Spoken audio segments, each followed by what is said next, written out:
Hi, everyone. Thanks for joining and welcome back to Wall Street Silver. Joining us today is Florian Grummes, Managing Director of Midas Touch Consulting. Welcome back, sir. Hey, good to be back. Thanks for having me, Alvin. Yeah, it's such a huge pleasure having you back. Always bringing you back on to speak about what's going on in the markets, gold, silver, the economy. But my focus today is what's happening in the gold and silver market. People are asking, what's the disconnect between silver and gold? Why is gold going higher while silver is still a little bit lagging? And what do you see 2024 for precious metals? What's happening, Florian? All right. Yeah, sure. Well, let's start with gold, and then in the next step, we can talk about silver. So, we had this breakout above the all-time high at 2075 in early December, as expected. Initially, gold had sold off in September, marked a low at 1810. I think it was the 6th of October. And then we had this weekend when Hamas invaded Israel, and next Monday, gold was up like 50 or $40, and we have Yeah, still this mass gap in the gold market. And gold rallied hard over the next 2 months until 4th of December. It went up from 1810 to $2,150. So that was actually a massive move. And this breakout indeed happened, new all-time high, so that's a good thing. However, somehow the bears managed to basically change the perception of actually a positive development, a breakout to new all-time highs, because gold sold off the same day, right? right. It touched 2,150 in the Asian session and then sold off hard. And I think it took a few days, and only at 1975-ish, the bottom came in. And so since then, basically, gold is kind of like digesting this big move that we've seen in October and November. Right. It's been going between 2000 and $2,088 on the upside. So far, the $2,000 level has held, which is a good sign. It would be necessary now that basically the bulls need to establish a kind of a new base camp above $2,000. If that is the case, then I think there's a good chance that we're going to see another run towards the former all-time high at 2075, and then probably also jumping above $2,100, because until early spring, until let's say early March, mid of March, usually the seasonality is very positive for the precious metals. So you're And basically besides that, Oh, yep. sorry, cutting you off. So you're basically saying that it'll need to hold 2000 mark for gold for a while in order for you to see some type of positive breakout. Is that what you're trying to say? Yeah, I still see some strength in the market. I mean, I understand it's been a bit of a disappointing start into the new year. And of course, you thought like new all-time highs, breakout, monthly Right. close above 2,000, everything was actually very bullish.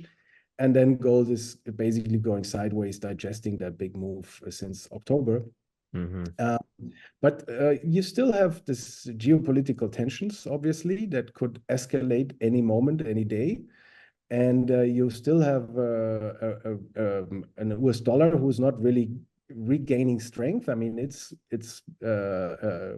recovering a little bit, but it's not like really strong at the moment. So that's also positive. As I said, the seasonality is still positive for the precious metals. And I see a lot of still physical demand in Asia. So you'll see that the premiums in the Shanghai Gold Exchange are still between 3 and 4% every day. So Mm-hmm. the night sessions in Asia most of the time bring higher prices, while then the paper markets during the day basically bring gold down Yeah. again. The good So old the good old paper markets. And I just wanted to ask you, Florian, what happens, like, let's say hypothetically tomorrow, China and US declare war against each other and they're fighting against in T Taiwan. What do you think would happen to gold and silver? Do you think that would like, let's say t tomorrow US and China goes to war, would gold go up $1,000 or would it just go $100? Because that's something big. of course, I mean, that's quite hypothetical here right Yeah, now, but if it would happen, right, I guess you would see a big spike in the gold price. right. Whether it would be sustainable is actually questionable, because probably rather quickly the markets would start focusing on the economic consequences, which would be less trade, less liquidity in the market, and then probably everything would sell off. And that would also Oh. bring pressure on the gold price. I don't think that this will happen anytime soon, but what we've seen is massive tension in the Middle East. We've seen massive tension in the Red Sea, the Houthis attacks, and we've seen that we are back to supply chain issues because the cargo ships now have to take the route around the Cape of the Good Hope, Yeah. which takes them significantly longer, and that Costs more in a money too, I heard. right, the freight costs, the insurances, everything, of course, is affected. And in a just-in-time world, these delays have severe consequences. So Tesla, for example, had to stop their production in Germany, in Berlin, end of Wow. January because of missing parts. So that's actually a bit of probably pressuring inflation higher, which then also would mean that probably the Fed has already promised too much in terms of Right. interest rate cuts. So we will have to see over the course of the year the real effects. But the main point right now is that the geopolitical situation is rather unstable. There can be something all the time happening overnight, and that I think is still one of the reasons why gold is holding up here above the $2,000 level. Hmm. Technically speaking, it's still looking rather bullish. It's still playing with this breakout level, the former all-time high. It just takes $50 and we're back at 2075. Right. So it doesn't look too bad, but of course, there's also a point to be made that we have still this open gap at 1810.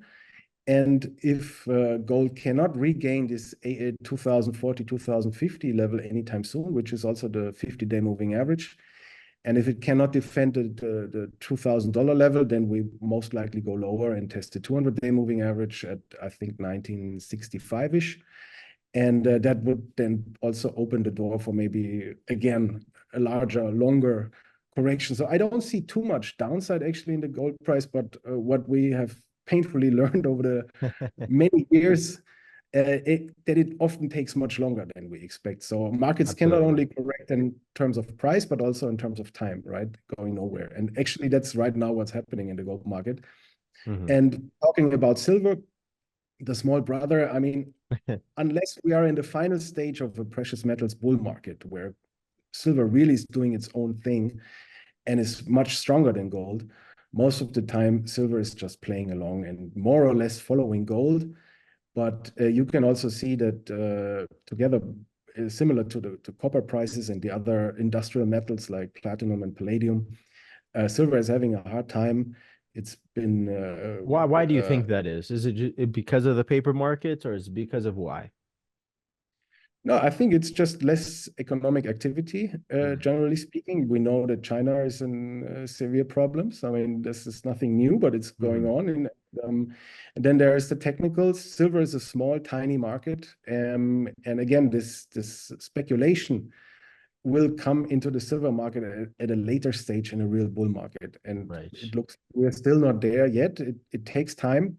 Could still be a few years from here until silver really shows up like it did in 2010 when it went up from $17 to $15, $50 within 7 or 8 months. Wow.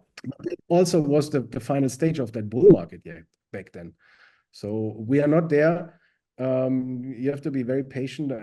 As long as you accumulate physical silver, I don't think it's any problem, unless you really need the money very quickly. If you have enough time to sit through these corrections, there is no problem. The problem always comes if you speculate on silver with leverage in the paper markets, or if you buy too many of those mining stocks and then they go or they correct while silver is doing nothing. So I understand the frustration, but then again, at the same time, gold is not looking too bad here.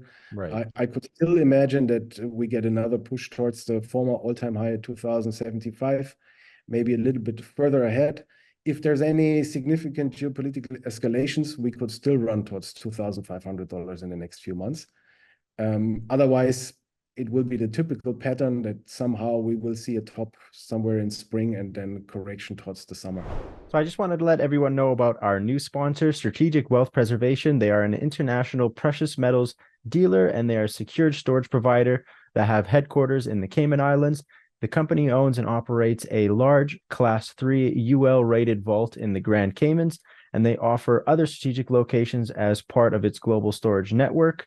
They specialize in the acquisition, secure storage, and liquidation of precious metals for individuals, companies, trusts, and wealth management professionals on behalf of their clients. So if you guys want to check them out, the link is in the description below. And you were saying a little bit earlier, there is a possibility that if there is the hypothetical that China and US do go to war, then there could be a sell-off in silver and gold just to cover their other what would they be covering? Their other assets, their bank stocks, their losses, or what would they be covering, Florian, if they did sell off silver and gold in the hypothetical event? No, I mean, generally speaking, political events have rather short legs in the market. Right. Of course, if it's a war, the market would start to anticipate all the drastic consequences that a clash between the East and the West really will have on any front of the economies. And that would mean less liquidity in the markets. And I assume the safe haven function that you probably would expect from gold would just last for a few days or maybe a few weeks, and then it would probably be more being played that the economy will suffer tremendously. So Hmm. I wouldn't bet on that anyway, but I think the main driver, as always, has been the money printing, Yeah, precious metals, and I so agree. far, I think the market is probably hoping for a bit too much in terms of interest rate cuts. And it could take longer than we all have thought until the pivot really is happening. I don't think that they will continue to hike interest rates, but I think that's over. But we have to see how quickly there's going to be panic in the general markets and stock markets, Hmm. the unemployment numbers down the road. It's an election Absolutely. year, so they most likely want to create stability wherever they can. Um, there's a lot going on this year, of course, but I assume that gold and silver will really start to fly when the Fed is basically forced to lower interest rates because the stock markets are imploding, and we And are not there, obviously. absolutely. And there's a possibility too, people were talking about just like the 70s, if they lower interest rates too early, then inflation picks back up and then they're going to have to raise rates again. What would happen to precious metals if the 70s scenario happens again, where they cut rates too early? No, I mean, remember in the 70s, I mean, gold had a strong run, but the real big run in gold happened in the last 2 years. I mean, from Right. 1978 until 1980. And basically, you had 8 years of high inflation in the 70s already. And gold did more or less well, but it also had a 50% correction during the 70s. So the real big move happened in the last 2 years of the 70s. So, and Hmm. that could be what's also right now accumulating. It is clear that somebody also tried to like prevent that breakout above 2,150. It was Yeah. kind of a weird big reversal day. Um, and so far, yeah, I mean, they managed to achieve kind of like a technical distorted picture, right? So That's now very gold is, that's strange.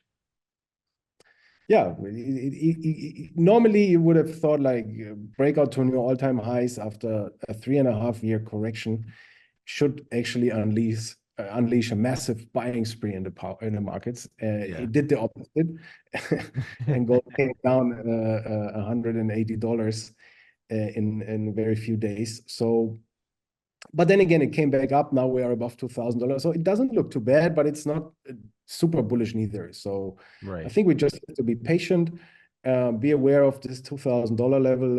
If gold really breaks that support, then we most likely see an extension of the correction towards the 1960, 1950 kind of. Absolutely. Yeah. But we are not there yet. It still could turn around and give us a few more bullish weeks here. Awesome. Well, Florian, I want to thank you so much for coming down to Wall Street Silver. As always, it's a huge pleasure. And we're going to be keeping a close eye, of course, to see what happens with the Federal Reserve. with the silver and gold prices. And where can people contact you? Where's your website? How can people connect with you? Yeah, you can go to midastouch-consulting.com. We also have a free Telegram channel where people can join us. Nice. It's kind of like a mastermind group of traders and investors from all over the world with a focus on precious metals and on Bitcoin and commodities and resource stocks. And yeah, I'm also on Twitter, of course. But the main place to be actually is our Telegram group. Or your Telegram. Okay. Well, thank you so much, Florian, for coming down. And hopefully in the future you can come back and see Wall Street Silver. Sure, of course. Will be a Awesome. pleasure. Thank you. Okay.